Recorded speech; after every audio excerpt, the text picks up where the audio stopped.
A boy chosen as the Panchen Lama disappeared in 1995. China says he's now a college grad with a job.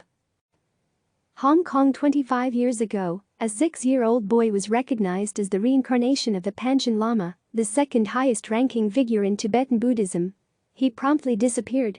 Gedhun Choekyi Nyima has never been heard from since, but on Tuesday China said he was a college graduate with a job and that neither he nor his family wished to be disturbed in their current normal lives. The brief comments, made by Chinese Foreign Ministry spokesperson Zhao Lijian during a regular press briefing, offer a rare window into the apparent life of the now 31-year-old. Gedhun Choekyi Nyima was identified by the Dalai Lama, the Tibetan spiritual leader, as the 11th Panchen Lama in 1995, 6 years after the death of his predecessor. But Beijing rejected him and quickly put forward its own candidate, Gyancain Norbu, who the Chinese government claims is the real Panchen Lama.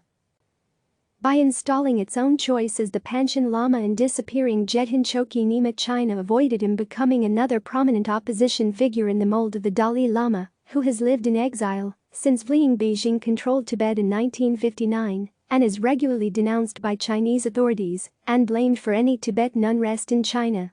Since becoming an adult, Gyancain Norbu has occupied an increasingly high-profile role, joining a top Chinese political body and often appearing at important events in Beijing. It remains unknown whether Gedhun Choekyi Nyima is aware of his being chosen as the Panchen Lama. In a statement this week marking the 25th anniversary of his disappearance, the Tibetan government in exile said that China's abduction of the Panchen Lama and forcible denial of his religious identity and the right to practice in his monastery is not only a violation of religious freedom but also a gross violation of human rights. U.S. Secretary of State Mike Pompeo also denounced China's persecution of Gedhun Choekyi Nyima and called on Beijing to make public the Panchen Lama's whereabouts and respect Tibetans' freedom of religion.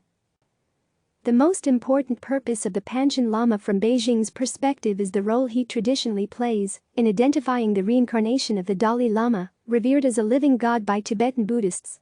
With the current holder of that title, Tenzin Gyatso, now 84, there's a strong chance that a successor will be needed sooner rather than later.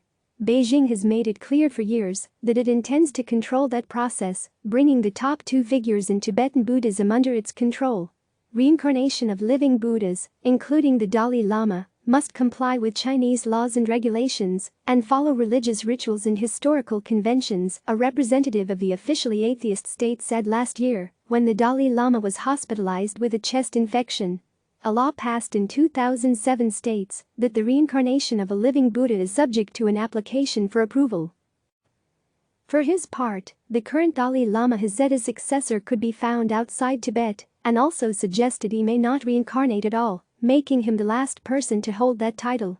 In recent years, he has moved to secularize the Tibetan government in exile, ceding non-religious authority to political figures, a stark contrast to the theocratic society once ruled over in Tibet by his predecessors.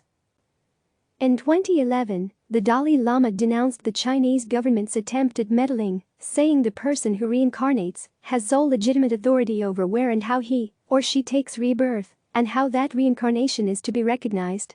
It is a reality that no one else can force the person concerned or manipulate him or her, the Dalai Lama said. It is particularly inappropriate for Chinese communists, who explicitly reject even the idea of past and future lives, let alone the concept of reincarnate tulkus, to meddle in the system of reincarnation, and especially the reincarnations of the Dalai Lamas and Panchen Lamas.